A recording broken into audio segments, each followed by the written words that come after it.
Dan sering kali jatuh, saya sering pungutin tuh brosur yang sudah ada stempel kaki. Jadi kebayang nggak? Jadi brosurnya tuh jatuh, terus mereka keinjak sepatu, jadi ada stempel aku kan, misalnya stempel kayak debu atau kaki gitu ya.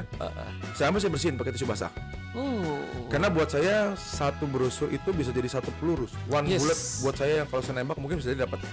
Perubahan itu sesuatu yang abadi. Rasanya kita sepakat ya semuanya. Tapi perubahan tuh nggak enak. Itu nggak enak banget deh. Perubahan tuh sesuatu yang nggak enak. Tapi rasanya tidak enaknya bisa saya kurangi atau minimize kalau tujuannya jelas. Kalau saya mengkritik orang supaya orang bertumbuh, ya saya juga harus mau dikritik untuk bertumbuh dong. It's not fair kalau hanya sebagai semata-mata atasan terus saya nggak mau dikritikan.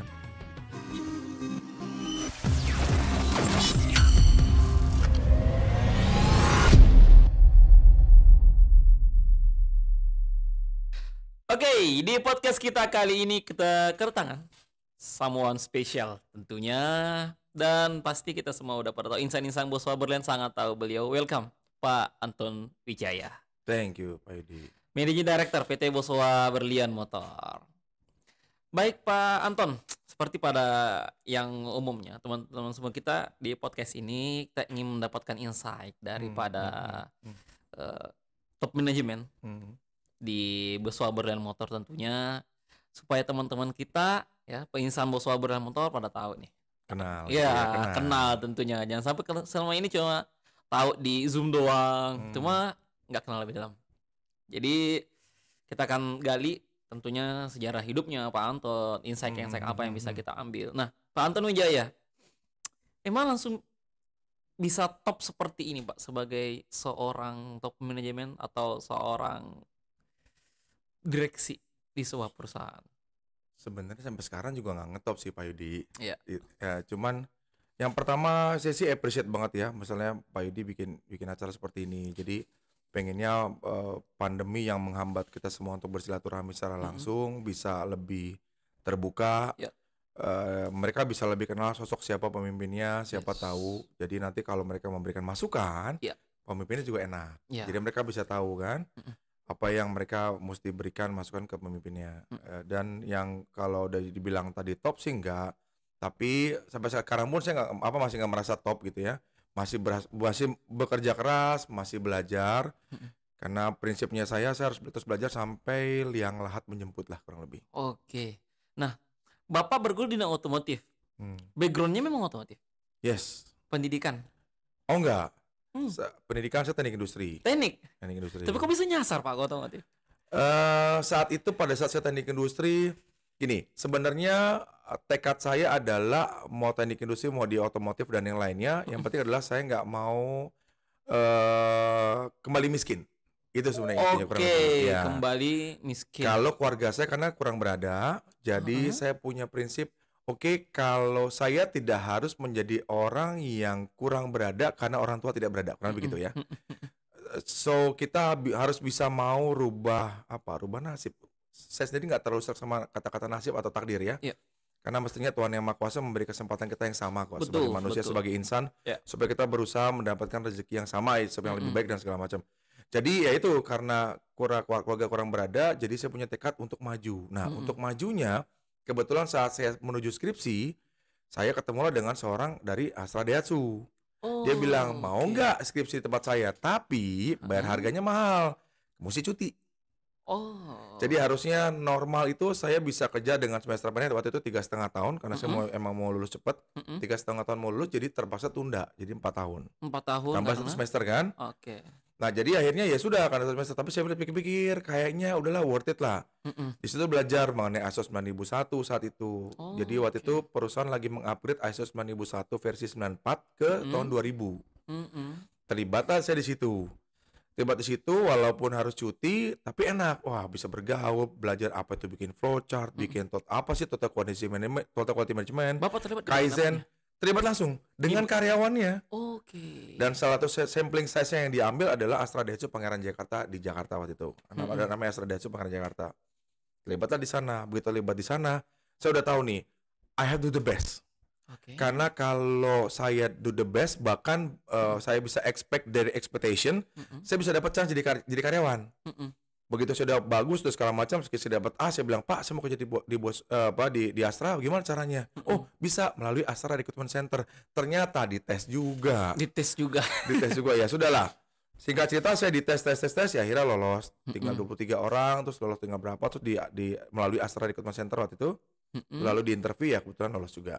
Sebagai Sebagai saya gabung di Astra Daihatsu Motor dulu awalnya. posisinya di posisi apa, Pak? Di sebagai sub dev head training. Subdep head training. Iya, mirip-mirip kayak Pak Oke. Yudi lah. Iya, iya, iya. Terus sub dev head training setahun, terus karena saya senang jualan, Mm-mm. akhirnya saya lepas itu, saya pindah ke dealernya. Oke. Jadi ya di dealer lah itulah baru teruji kan, baru jualan Mm-mm. Xenia dan segala macam, Taruna dan segala macam. Zaman itu Taruna. Oh iya, iya, iya. Balik sedikit di masa kuliah Bapak tadi. Bapak di suatu momen pernah ngomong gini, saya tuh kuliah sambil nyambi Yes. ngajar les private gitu Iya, ya, Pak. iya, betul. Mengapa, Pak? Dilakukan? Iya, balik lagi tadi karena backgroundnya nggak ada, kan nggak ada yang biaya ini. Dan saat itu kuliah teknik itu lumayan lah ya harganya. Kadang-kadang ada praktikumnya lah, ada labnya, Mm-mm. ada apalagi kayak ada saya ingat ada mata kuliah namanya PTLP, Oh, oke. pembangunan tata letak pabrik kalau nggak salah, yang bikin Mm-mm. kecil-kecil bikin maket. Mm-mm. Dan itu biayanya lumayan.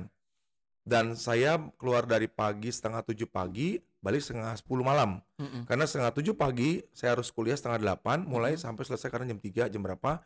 Jam 5 saya ngajar private sampai 9:30 malam. Mm-mm. And I do it every single day. Itu Oke. setiap hari terus menerus. Dan kadang-kadang kalau weekend saya masih sempetin MC di wedding. Oh. Lumayan Yud. Iya, Modal iya. jas, modal mulut, Yes. dapat makan hotel, Arya Duta, Marriott, ya kan? Itu kurang lebih. Ya, jadi memang teman-teman ini jangan melihat sosok Pak Anton ini di posisi yang sekarang. Ya, jadi Betul banget. oh hebat ya itu Pak Anton, Mas Boso langsung jadi MD. Jangan lihat posisi yang sekarang ya Pak. Ingat masa lalu Pak Anton harus berjuang untuk yes. mencari biaya kuliah dengan Betul, mengambil betul. les-les dan sebagainya. Dan akhirnya lulus kuliah, masuk kerja, dan akhirnya memulai jadi sales. Yes. Ada satu kejadian Yud, yang ini saya mesti kasih tahu. Kenapa buat orang saat itu, saya pernah beberapa kali dicengin karena buat orang tuh agak memalukan. Oke. Memalukan gini, zaman saya dulu tuh brosur nggak seperti sekarang, gampang banget melimpah ruah gitu ya. Mm-mm. Zaman dulu tuh di Astra Daihatsu Sunter itu misalnya ada satu rim gitu ya, Mm-mm. itu dibagi-bagi. Nah, itu tuh udah habis duluan, apalagi kalau junior tuh pasti kan mereka udah diambil, udah stempelin, Ya. kita pasti lihat ya udah stempel gitu kan, udah nggak mungkin juga kita pakai kan. Ya. Tetapi seringkali karena brosur itu senior mungkin merasa udah repeat order dan segala macam, seringkali jatuh. Mm-mm. Dan seringkali jatuh, saya sering pungutin tuh brosur yang sudah ada stempel kaki. Jadi Oh, kebayang nggak? oke. Jadi brosurnya tuh jatuh, terus mereka keinjek sepatu, jadi ada stempel aku kan, misalnya stempel kayak debu atau kaki Ya. gitu ya. Sampai saya bersihin pakai tisu basah. Oh. Karena buat saya satu brosur itu bisa jadi satu peluru. One Yes. bullet buat saya yang kalau saya nembak mungkin bisa jadi dapat. Yes. Ketimbang itu, nah saya bisa kumpulin sehari, mungkin bisa ada 1-2 yang jatuh saya ambil, saya kumpulin, lecak-lecak saya kencengin gitu ya. Mm-mm. Akhirnya misalnya dia ngelepit kemari ya saya lepit balik, atau pada saat dia lepitnya kemana saya ikutin lepitannya seolah-olah itu adalah lepitan kertas untuk membentuk supaya jadi rapi lebih kecil. Mm-mm. Padahal itu sebenarnya mau udah dilepit nggak tahu jatuh atau segala macam. Mm-mm. Nah itu yang saya nggak tahu itu bisa diambil hikmahnya atau enggak, karena cukup rada malu kan ngambil brosur dari cap kaki dilap-lapin. Iya, Nah, iya. harapannya sih sales-sales kita juga mau seperti itu kalau yang Iya, kurang Pak. brosur ya. Karena itu adalah peluru. Jangan Peluru. sampai walaupun cuma selembar tapi jangan dianggap enteng. Jangan sampai selembar inilah yang tepat sasaran nih. Betul. Yang lainnya mungkin nggak tepat sasaran, malah yang selembarnya nggak tepat sasaran. Jadi jangan abaikan tulus-tulus teman-teman sekalian ya. Peluru-peluru teman-teman sekalian. Nah, Pak Anton teknik dan sekarang di dunia otomotif sebagai managing director unik memang. Karena bahkan di beberapa head di Boswa Berlian itu ada anak-anak orang-orang teknik, antek lah, Iya, anak-anak iya. teknik. Pak Tanwir bahkan yang human capital teknik, Iya. ya kan. Pak Agus ya memang teknik tapi karena after sales. Iya. Dan memang menurut survei Harvard Business Review dari survei 2018 dari 100 top CEO di dunia ini ada dari 3 di 100 itu ada kurang lebih 30-an orang yang bergelar insinyur atau teknik. Menurut Bapak nih mengapa nih ya? Tanpa mendiskreditkan yang jurusan-jurusan lain, mengapa yang dari teknik ini kira-kira bisa banyak yang bisa menjadi pemimpin. Apa yang bisa diambil dari orang teknik untuk orang-orang lain yang bisa membawanya menjadi seorang pemimpin yang baik? Kalau saya lihat dari pengalaman pribadi, kenapa teknik itu lebih mudah adaptasi kali ya? Mhm, Karena sebelumnya pada saat saya sebelum masuk teknik itu kan lulusan IPA berarti kan? mhm, Dulu zaman dulu kan penjurusan IPA, IPS, bahasa kalau nggak salah ada 3. ya, Nah, saya ambil IPA karena emang pertama saya suka lebih eksakta mhm, dan kedua menurut saya nggak terlalu suka hafalan. oke, Karena hafalan itu sesuatu yang kita belajar mesti 1 jam, 2 jam, 3 jam. mhm, Kalau matematika atau fisika atau apa, tinggal pelajari rumus utamanya, kita paham, kita bikin rumus turunannya misalnya gitu ya. oke, Itu lebih, menurut saya lebih jauh lebih mudah. Terus yang berikutnya adalah logika yang ditanamkan di teknik itu jauh lebih simple. mhm, Maksudnya adalah kita tahu logikanya misalnya ya banyak apa macam-macam lah ya seperti hukum-hukum yang di Archimedes lah dan segala macam itu kan juga terkait logika. mhm, Dan di teknik industri itu saya lebih banyak belajar bagaimana efektif, efisien tapi hasil optimal. oke, Gunakan barang yang ada sebisa mungkin yang ada, mhm, semurah mungkin, tapi mhm, hasil kudu optimal. hasil Itu kudu teknik optimal. industri. Iya. Jadi lebih teknik industri itu kan dikenal sebagai teknik yang gado-gado dulu kan. Gado-gado karena dia Mhm. akuntansi pelajarin, Wih, lengkap. mesin bubut pelajarin, fresh Iya, segala macam pelajarin tipis-tipis mhm, sampai ke semester ke-6 ada 2 penjurusan. Di zaman saya itu ada Total Quality Management, ada yang proses produksi. mhm, Kalau proses produksi dia biasanya menjadi seorang PPIC di manufacturing. PPIC itu mhm, Product Planning Inventory Control biasanya. mhm, Tapi saya ambil yang Total Quality Management. Makanya saya karena pada saat saya tadi saya bilang skripsi, saya mhm, ambil yang di TQM atau yang ISO. mhm. Karena inline dengan apa yang saya ambil penjurusannya. Oke. Nah, dari situlah kita bisa lihat itu bisa masuk di mana doang duit. Tapi apa jangan salah Yud. Kadang-kadang kita juga lihat banyak yang IPS juga sukses. Oke. Mungkin secara konklusi basic edukasi hanya men-trigger kita saat itu, Mhm, tetapi ke depannya adalah bagaimana kita kita menghadapi pekerjaan real dengan berpikir secara logika dan jangan mau berpikirnya sifatnya dibentuk. mhm. Iya, Nah, iya. ya kan karena pendidikan Indonesia gitu kan, 1+1 sama Mhm. dengan 2. Tidak ada yang benar kecuali jawaban ibu guru gitu Iya. misalnya kan. Jadi yang lain tuh salah semua. Nah, maksudnya asal itu aware semua orang sih Mhm. mestinya IPA IPS pun menurut saya bisa deh. Iya, iya. Oh, saya IPS, Pak. Ya Wah. makanya. Ya kan? Iya. Ada yang pertanian malah jadi Mhm. sales juga. Nah, itu kan Iya. aneh juga kan. Pertanian tuh siapa? Pak Firman. Pak Firman. Nah, kan Pak Firman pertanian ya. Dan gitu. memang betul Pak, menurut Jenny Mister, founder Future Workplace Academy, beliau mengatakan mengapa sih anak-anak teknik ini atau orang-orang teknik ini bisa ada karakter uniknya seperti apa, mengapa banyak yang menjadi CEO. Hmm. Ya dia mengatakan paling tidak ada 3 di tulisannya. Dia mengatakan bahwa penguasaan data.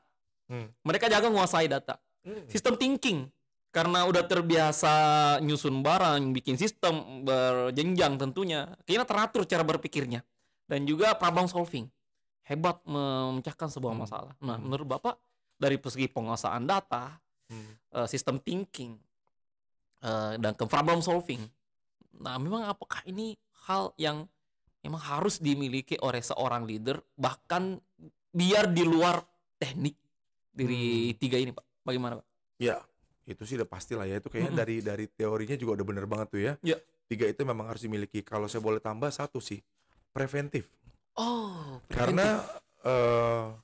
kita tidak jangan hanya problem solving kan lebih memadamkan api kan. Ada Oke. api kita padamin. Mhm, Justru kalau menurut saya kalau mau exceeding the expectation malah jadi seorang leader sebelum api itu muncul mhm, kita sudah bisa perkirakan wah kayaknya bakal ada api muncul nih. Kayaknya saya harus lakukan ini mhm. supaya jangan setelah hasilnya keluar lalu hancur lalu baru berusaha koreksi. Mhm. Justru sebelum dia hasilnya keluar kalau bisa dikoreksi. Itu sih Oke. pemikiran saya. Oke, oke. Hmm. Dan terkait yang masalah penguasaan data tadi, kan Hmm. memang ini hal yang sangat penting banget bagaimana seorang bukan cuma sales, supervisor, kepala Ya. cabang harus menguasai data, market dan sebagainya. Ya seperti survei dari McKinsey, McKinsey mengatakan perusahaan yang berpusat pada data itu 23% berpeluang Hmm. bisa lebih hebat, bisa lebih bertumbuh Iya, besar. Pak Yudi sering baca survei berarti ya? Iya, Pak. Harus banyak Dia baca, Pak. survei banyak. Iya. Iya, iya. Ya, di tim learning kan harus banyak baca Oh iya, referensinya. iya, Iya, benar-benar. iya. Dan penguasaan data. Nah, bagaimana sih ini kan Bapak pernah kan jadi sales Pak, supervisor, kepala cabang, kepala area, Yes. dan jadi Jadi- managing director tentunya. Iya. Nah, di pengalaman Bapak ya di dunia otomotif tentunya seperti ini, bagaimana data ini bisa membantu Bapak? Yes. Saya sebenarnya ada direktur operasional di perusahaan transportasi. Oke. Jadi sebelum jadi managing director ya. Nah, semua line up itu baik dari yang terendah sampai tertinggi itu penguasaan data itu penting. Soalnya kita tahu dari mana kalau pekerjaan kita hanya didasari oleh intuisi. Oke. Feeling, intuisi, apalagi yang paling parah, Yud, pengalaman. Oh. Berdasarkan pengalaman saya ini berhasil. Waduh, saya bilang itu pengalaman tahun berapa nih? Kita mesti lihat dulu relevansinya masih masuk nggak? Nah, itu yang menurut saya menjadi sebuah jebakan Batman kalau relevansinya tidak ada. Ya tadi intuisi lah, pengalaman, bahkan masa lalu saya berhasil bila, itu kacau tuh. Nah, data itu penting. Jadi dan data itu bisa menghindari justifikasi seorang leader ke bawahan. Oke. Ya dong. Jadi kan kita harus hindari namanya like and dislike.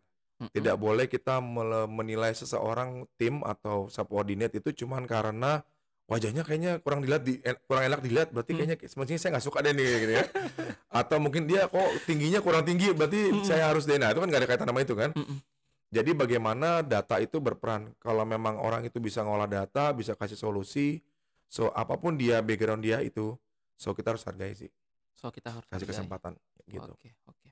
Dan kalau tentang sistem thinking, tentang sistem thinking, bagaimana seorang leader tentunya atau seorang karyawan berpikir lebih tersistematik, analisa thinkingnya juga tentunya berjalan. Nah, di perjalanan Bapak ya selama sampai sekarang ini, menurut Bapak ya di pengalaman Bapak. Nah, teman-teman nanti mungkin bahkan bisa menerapkan di kesehariannya atau bahkan mungkin ada yang di improve kayak gimana sistem thinking yang Bapak terapkan ya untuk bisa terus berkembang dari sales supervisor, kepala cabang bisa berkembang terus seperti ini seperti apa Pak? Pertama saya tadi didasari motivasi awal. Memang saya mau maju. Saya mau jadi seorang yang sukses. Yang kedua adalah sistem berpikir yang saya pakai adalah target. Saya manusia yang hidup selalu penuh dengan target sampai hal-hal detail. Jadi contohnya adalah pada saat saya kuliah, terus lalu saya mulai bekerja, saya sudah mulai tempel di styrofoam, ada gambar mobil, gambar rumah dan segala macam. Itu saya di kamar. Jadi saya tempel pakai paku yang warna-warni itu. Ingat kalau dulu kan ada paku-paku yang colos-colos dia pakai styrofoam ya. Jadi begitu saya bangun saya pasti lihat, oh ya ada rumah. Oh ya, ingat gue punya dream, gue punya rumah. Oh ya dream, oh ya gue punya mobil. Maka dari itu jarang sekarang orang yang punya target gitu ya. Kadang-kadang maksudnya mereka, saya tahu mengucap syukur adalah hal yang sangat penting. Tetapi kalau ada orang yang bilang, udahlah, udah sekarang udah ada begini, udah syukurinnya terima aja. Udah terima aja dengan yang apa adanya sekarang, tanpa usah, aduh saya nggak begitu sependapat tuh. Maksudnya saya lebih percaya keberuntungan dan segala macam, takdir dan segala macam itu berhasil bila hanya kita berusaha kan. Kalau kita nggak berusaha kan juga nggak mungkin tiba-tiba SPK turun, ada booking fee, ada DP, ada kita tinggal tulis kan juga nggak mungkin ya. Jadi kalau saya pernah lihat di TikTok tuh rezeki ada 3 katanya. Atas usaha sendiri, dari yang maha kuasa, sama yang satu lagi kalau nggak salah karena kebaikan yang pernah kita tabur oleh orang lain. Kebaikan kita yang berbuah kembali. Nah, semenjak dari itu tuh kalau ada orang yang saya bantu atau apa dia bilang terima kasih. Pak, terima kasih Pak. Aduh, saya nggak tahu harus berbuat apa. Gampang. Kamu teruskan kebaikan dengan ke orang lain. Itu buat saya, nggak usah ke saya tapi terusnya orang lain. Jadi kalau ketemu orang terus tebarin terus kebaikannya. Percayalah, rezeki pasti akan selalu datang. Kebaikan ya, kebaikan itu akan tentunya berbuah ya, sesuai seperti apa yang kita berikan ke orang lain. Nah, Pak Anton masuk di Boso tahun 2018 dan yang kita tahu pertama kali Pak Anton gabung di Bosowa bersama dengan tim waktu itu tentunya merancang sebuah ide besar yang berjudul Metamorphosis Bosowa, berlian dengan visi 4 misi dan 5 core value. Nah, datang Bosowa dan metamorfosis, bukan kupu-kupu itu hewan itu bermetamorfosis, berubah tentunya. Mengapa Pak mau menginginkan ada sebuah metamorfosis di sini? Perubahan itu sesuatu yang abadi. Rasanya kita sepakat ya semua ya. Tapi perubahan tuh nggak enak, banget deh. Perubahan itu sesuatu yang nggak enak. Tapi rasanya tidak enaknya bisa saya kurangi atau minimize kalau tujuannya jelas. Kalau tujuannya jelas. Ya, Oke. contoh misalnya berpuasa. Berpuasa nggak enak kan, nahan lapar, nahan haus, tapi tujuannya jelas. Oke. Targetnya jelas. Yes. Itu kan membawa berkah dan segala macam. Berarti kan orang jadi, oh ya, gue mau jalanin deh. Ya. Karena ujungnya jelas. Keberkahan yang didapatnya jelas. Berarti orang mau. Nah, begitu juga kan visi misi. Kalau disuruh berubah, disuruh apa, tetapi oke, kita mau ngapain? Mau berubah mau ngapain? Waktu itu sebenarnya awal-awal pas saya masuk, saya sering komunikasi dengan orang-orang senior. Ya. Saya coba tanya, apa yang udah bagus saat ini yang udah dirasain? Nah, mereka akan ngomong. Terus apa yang dirasa kurang baik? Oh, mereka juga ngomong. Saya catat. Saya catat tuh ya. Terus kira-kira pada saat kita udah rangkum semua orang, kurang-kurang yang vokal-vokal, yang segala macam udah bercerita, saya kan kurang lebih tanggap. Oh, ada satu pertanyaan yang selalu saya tanya, mereka nggak usah jawab. Kira-kira tahu nggak 3 tahun, 5 tahun ke depan perusahaan ini akan arahnya kemana BBM? Oke. Ada yang bilang, ya bertahan aja lah Pak. Bertahan. Ya tergantung majikan Pak, tergantung owner. Tergantung bos. Oh iya oke. Terus gimana? Ya jadi nggak tahu. Jadi seakan-akan semua tidak tahu mau dibawa kemana, naik bus tapi nggak tahu tujuannya mau kemana. Nah itu kan yang problem kan? Yes, betul banget. Nah menurut saya harusnya lebih bisa diatasi. Mau kemana kita? Oh arah perusahaan saya mau ke sini 3 tahun ini. Dari yang tertinggi sampai yang terendah itu tahu kan enak. Itulah makanya visi misi itu lahir. Visi misi metamorfosis. Dan metamorfosis. Yes. Kan sakit tuh kan dari ulet ke kupu kan? Iya. Wompong dulu dan segala macam. Iya tentunya. Nah betul lah Tata, perubahan itu nggak mudah, nggak enak ya di awal-awal, sakit tentunya. Ya seperti juga ada satu survei dari McKinsey mengatakan bahwa 70% transformasi perusahaan itu biasanya disebabkan karena kegagalan SDM-nya menerima transformasi itu. Dan konon Pak Anton karena sepertinya tahu masalah ini dan setelah jadi metamorfosis itu keliling cabang dari timur, dari utara ke selatan sampai di awal-awal hampir ketinggalan pesawat. Kenapa Pak? Mau berjuang hanya berapa hari Pak? Bisa keliling cabang ini 2-3 hari ya? Iya, kurang lebih dulu durasi total 2 mingguan seingat 2 saya. minggu ya Pak? Non-stop itu. Iya. 2 minggu. Karena kita harus cepat kan, kalau kan nanti message-nya ada gap, udah keburu kedengar dan orang belum tentu dapatnya utuh, problem. Problemnya Yud, kalau titip uang bisa bulat Yud. Titip omongan bisa berubah. Oh. Omongan intonasi berubah aja kamu bisa berubah. Ya kan? Iya kan kalau ada yang ngomong, Pak Yudi, ada yang ngomongin kalau Pak Yudi itu apa gitu misalnya kan. Tapi sebenarnya nadanya nggak begitu, tapi karena nadanya dia bikin naik atau apa, jadi kan dia ngeledekin gua gitu kan, kurang lebih gitulah. Jadi saya harus make sure message-nya sama, dan kalau saya pakai mata rantai ke orang kedua, orang ketiga, orang keempat, nanti orang kelima terima beda. Atau orang keempat terima beda. Tapi kalau dari pertama terus kedua, artinya itu juga saya orang kedua selesai. Semua kan yang dapat yang sama, mindsetnya akan sama. Oh iya, dan saya mau tahu juga kira-kira respon cabang tuh gimana? Ini apa dia pikir ini terlalu ngebual nih. Ngapain lagi datang sini misalnya gitu kan. Nah, itu kita harus bisa jelasin. Karena visi apapun itu yang tidak terjelaskan akan percuma. Dan Bapak waktu itu turun langsung ya. Bersama Perang Paciwa tentunya waktu itu turun langsung keliling cabang-cabang mensosialisasikan. Ini loh visi misi mimpi kita ini seperti ini. Dan yang sekarang visi mimpi kita sudah tercapai sebelum 5 tahun. Yang kemungkinan kita akan rubah lagi setelah 4 tahun tercapai. Oh mantap, luar biasa ya. Tercapai tapi bukan berarti stop sampai situ ya Pak? Oh no. Oh udah nggak ada, never ending story. Yes, menjadi perusahaan otomotif Korea nih. Yes, menjadi perusahaan otomotif nomor 1 udah tercapai. Dan mengutamakan kepuasan berbasis IT juga udah tercapai. Mengutamakan kepuasan pelanggan juga udah tercapai juga. Oh, luar biasa. Dan ada satu hal yang hanya beberapa persen yang tahu ini. Hanya mungkin kepala cabang dan direksi-direksi di Boswa Berlian yang tahu ini. Waktu itu kalau nggak salah akhir tahun 2019 kalau nggak salah waktu itu Pak Anto mengumumkan BBLC. Pak Cio waktu itu tolong dibuatkan sebuah survei atau yang tujuannya adalah untuk mengevaluasi Pak Anton. Ya, untuk mengevaluasi Pak Anton. Pak Anton ini kayak gimana? Pak Anton kayak gimana? Pokoknya kalau mau jelek bilang jelek, kalau mau baik bilang baik. Jadi waktu itu kita bikin sekian karakter-karakter manusia, kemudian silakan centang yang dipantau apa. Kalau bilang jelek deh. Yes. Kalau bilang bagus, jujur aja. Dan waktu itu kan formnya kita bikin Google Form tentunya dan tanpa nama. Tidak ada nama yang mengirim. Yang ada adalah yang misalnya nggak bagus sekian, yang bagus sekian. Yes. Dan itu kan ingat sekali waktu kita share itu ke nggak ada yang tahu, siapa yang suruh bikin begini. Ya, akhirnya isi aja dan itu maunya Pak Anton. Mengapa mau dievaluasi kan? Biasanya kepala cabang itu nggak ada yang anti kritik, nggak meniberi, malah Bapak open. 360 derajat open banget. Mau dievaluasi baik buruknya. Mengapa Pak? Karena kan kita sesama manusia, Yud, masih punya kekurangan kan? Iya. Dan kalau saya mengkritik orang supaya orang bertumbuh, ya saya juga harus mau dikritik untuk bertumbuh dong. Iya. It's not fair kalau hanya sebagai semata-mata atasan, terus saya nggak mau dikritikan.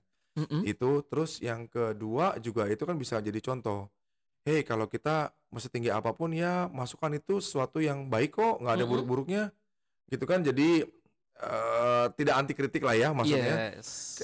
Sometimes juga beberapa teman kepala cabang ada yang telepon atau WA, kadang mereka nanya juga mau apa.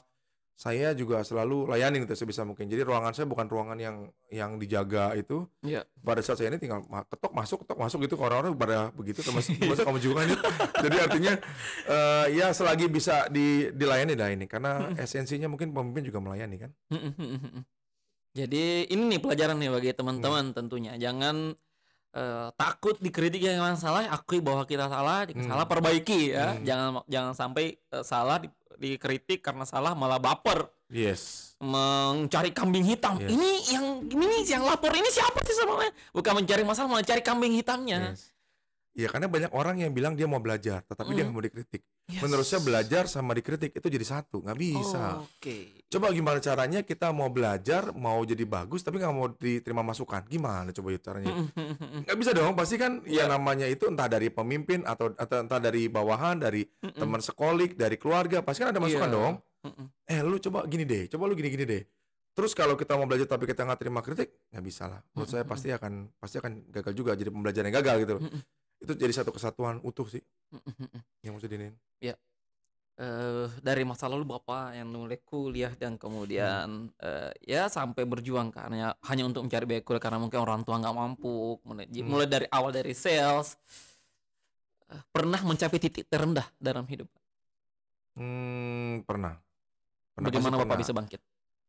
Titik terendah itu adalah kalau saya ngomong sebenarnya lebih ke personal sih, mungkin nggak usah dibahas ini lah ya, nanti kita bahas nanti aja. Tapi kalau di pekerjaan itu adalah pada saat saya kemarin di direktur operasional di Express Trasindo Utama, itu adalah perusahaan TBK taksi Express lah kalau orang Jakarta mungkin tahu. Oh TBK. Yes, TBK. Yes. Jadi ada ngelola taksi, ada ngelola bus, ada ngelola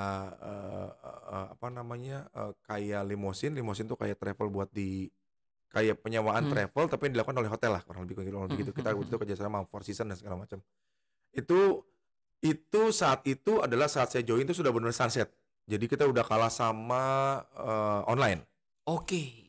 Itu seru banget gitu ya. Maksudnya kita bangun dari fajar dari subuh, benar subuh. Iya. Jadi kerja masuk subuh dari rumah, bangun subuh jam 2 jam 3 jalan sampai ke pool, kita coba bangunin supir, kasih semangat supaya mereka narik.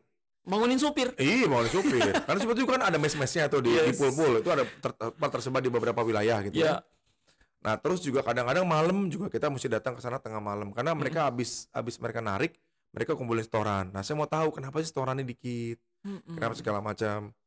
Nah, itu yang benar-benar kerja di luar, benar-benar beyond the box banget, out of the box banget. Itu seperti benar-benar nggak ada kotaknya banget tuh. Nggak ada kotak banget karena kan sunset juga. Kita mesti berpikir gimana caranya biar mereka harus survive juga karena mereka punya istri, punya anak kan yang harus kita ini juga kan. Nah, itu yang menurut saya paling titik terendah tuh. Dan bisa bangkit di posisi yang waktu itu. Bisa membuatnya semuanya bangkit ya, Pak? Yes, harus. Dan yang paling penting saat itu adalah performa tarian membaik, segala macam. Kadang-kadang orang seperti itu entah itu supir atau salesman atau siapa, kadang mereka cuma perlu didengar kok, Yud. Oh iya. Yes. Iya, maksudnya iya, kita perintah tetap iya, tetapi kalau mereka tidak pernah didengar lalu cuma mendengarkan hanya perintah, rasanya kok kurang gimana gitu ya. Iya. Ya, kadang-kadang mereka juga ada usia yang sudah di atas 40-an, mereka pengen didengar. Didengar doang, diturutin juga belum tentu sebenarnya kan. Iya. Tapi didengar, ditampung, oke Pak, kita tampung. Disebut namanya, oke dikasih dikasih jabat tangan. Ayo Pak, semangat Pak, anak-anak istri menanti di rumah dan segala macam. Itu contohnya kecil. Iya. Itu juga Jadi lebih lumayan ke mereka. jadi terkadang kita tidak perlu memberi nasihat, mungkin kalau ada mungkin tim kita yang curhat, cukup dengarkan saja teman. Karena Yes. banyak orang yang hanya mau didengar. Yes. Butuh orang yang ingin mendengarkannya. Betul. Dan ketika mendengarnya ya active listening, nggak sambil ngotak-atik jeje, betul-betul Betul. mendengarkan utuh, hadir mendengarkannya. Hmm. Dan Pak, terakhir, Bapak sekarang di Bosowa, di Indonesia Timur. Why? Mengapa mau terbang jauh ke Indonesia Timur dan Bosowa? Yes. Setelah hampir 4 bulan waktu itu saya ketemu dengan Pak Suban, Pak Sadikin gitu ya. oke. Sebelum Iya, iya. memutuskan untuk join, Mm-mm. saya memastikan benar-benar memang dari pihak keluarga, pihak owner tuh memang pengen maju. Artinya Oke. pengen profesional, pengen lebih profesional lah ya. Jadi tidak terlalu banyak terpengaruh sama family dan segala macam. Mm-mm. Dan itu setelah saya dapat insight-nya itu, saya lihat tekadnya dari Pak Suban, Pak Sadikin juga oke. Yuk kita join bareng-bareng karena saya juga kebetulan suka challenge. Suka challenge. Jadi orang mungkin agak-agak mikir, lu agak gila ya, ngapain lu sana-sana gitu kan. Tapi buat saya itu challenge karena menurut saya Bosowa Berlian adalah perusahaan yang punya potensi, Yes. punya sumber daya manusia. Yes. Kenapa saya bilang sumber daya manusia? Karena kalau kita nggak bisa nyalain orang yang tidak bisa berenang kalau belum pernah diajar berenang, nggak bisa Oke. dong. Kalau kayak begitu kita nggak bisa bilang, berarti sumber daya manusianya jelek. Oh nggak juga dong. Mm-mm. Kecuali sudah diajar berenang berkali-kali masih nggak bisa berenang, baru sumber daya manusianya jelek, betul nggak? Mm-mm. So that's why Pak Yudi, Pak Ciwa itu adalah BBLC Mm-mm. yang membantu mereka untuk ngajarin mereka. Selalu mereka juga sumber daya manusia lebih baik kan ada salah Yes. satu pilarnya kan SDM-nya harus lebih baik Betul, Pak. berkualitas. Betul banget. Nah jadi itulah, jadi saya suka challenge dan you know what, Yud, yang paling penting Indonesia Timur tuh ternyata indah ya. Kita orang-orang yang di luar yang belum tahu kan. Dulu saya berpikir, oh Papua gila, Papua serem banget nih, Papua gitu kan. Yang ada OPM-nya lah, Ya, ada penculikan betul. lah, ada orang apa. Ternyata mah oke gitu loh. Oke banget. Sentaninya bagus, lalu Merauke-nya juga seperti bukan kota Papua malah saya bilang ya. Yes. Sorong juga seperti bukan kota Papua karena banyak pendatangnya juga. Ya. Lalu juga ada Manokwari dan segala macam. Lalu ada provinsi-provinsi kecil-kecil yang kita belum juga terbayangkan bakal ada ke sana. Saya nggak pernah membayangkan itu kalau saya waktu itu bisa tahu namanya Kolaka, gitu Ya. kan. Kalau namanya Bau-Bau, Lubang, itu kan yang belum pernah kepikiran ke sana kan. Nah itu yang ternyata ya itulah di balik sebuah tantangan pada saat kita jalanin kita pasti banyak nemuin hal indah kok. Yang Ya. biasanya orang udah dari awal nggak mikirin itu dulu, mikirnya adalah seakan-akan pasir di seberang kali terlihat tapi gajah di depan mata malah nggak terlihat. Yang dilihat malah kekhawatirannya, apanya nanti begini. Tetapi apa yang sesuatu yang bisa dipelajari malah kok nggak ke skip ya gitu, malah ngeliat yang jauh-jauh. Jadi kan kayak sekarang kepala cabang kita kan pada ke daerah-daerah nih. Betul, Pak. Mungkin juga itu kan pengalaman baru kan. Betul. Bisa ketemu culture orang. Aduh, Indonesia kan kaya banget kan, Yud. Ya, Pak. Budaya, bahasa. Yes. Ternyata apa saja baru tahu kalau Bugis saja banyak turunan nih ya. Iya. Bugis Boni, Bugis Sopeng, Bugis Bulukumba, beda-beda semua. Beda-beda, Pak, beda-beda. Wow, beda banget kan. Padahal jaraknya juga 4 jam, 3 jam doang padahal. Saya sendiri yang setengah sidrap setengah Bone itu Bugisnya sama-sama Bugis tapi logatnya agak Beda beda. juga ya? Ya, ada beda perbedaan bahasa bahkan. Nah makanya itu ya yang indah yang bisa dilihat. Itu yang nggak bisa saya dapat kalau saya cuma di Jakarta kan. Baik Pak, pesan untuk seluruh insan Bosowa Brand Motor. Oke, pesannya kalau saya sih lebih kepada dari 3-4 tahun. 4 tahun inilah ya saya udah kerja di Bosowa. Yang pertama jadi diri sendiri. Maksudnya jadi diri sendiri dalam pengertian begini. Jangan pernah mau ada batasan yang mungkin entah itu bawahan atau atasan atau teman sekerja yang dibatasin biasanya jangan ngomong ya, jangan bersuara, jangan kasih pendapat, jangan apa. Menurut saya kalau memang pengen pendapat, just utarakan. Yes. Karena saya kutip dari kata-katanya Ahmad Dhani, pendapat orang tuh gak ada yang pernah salah. Oke. Kan pendapat sendiri, boleh dong saya ngomong. Kalau saya hobinya ketoprak, saya nggak mau gaduh-gaduh, boleh dong ya, boleh aja orang saya yang makan kan. Iya. Nah pendapat, tetapi tidak menyinggung orang lain. Jadi dia sendiri utamain pendapat, utamain ide. Percayalah sama saya, kalaupun Anda mentok terhadap situasi kerja yang memang tidak menampung aspirasi, masih ada banyak hal yang bisa diambil, yang bisa mewujudkan apa yang ide tadi kok. Nggak selalu melulu atasan, bisa disalurkan pada saat atasan lagi yang dari HO datang, bisa menyalurkan melalui email, artikel, dan everything. Sosmed. Iya. Bisa juga kan, daripada sosmednya dipakai buat ngeluh, daripada buat Betul. buat curhat colongan kan, lebih dibuat ide. Begini-begini alangkah baiknya kalau dibuat begini misalnya. Terus yang kedua, terakhir adalah gampang, jangan mau nyaman kalau mau maju. Oke. Kalau mau maju udah pasti nggak nyaman. Itu udah pasti, definitely. Mau maju nggak akan nyaman, tapi kalau mau nyaman nggak akan maju. Pilihan di tangan teman-teman, tetapi waktu adalah sesuatu komoditas yang nggak bisa dibeli oleh orang kaya, orang sehebat apapun. Jadi setelah itu lewat, kenyamanan yang Anda dapat tidak akan membuahkan hasil di kemudian hari. Malah yang ada malah mempersulit.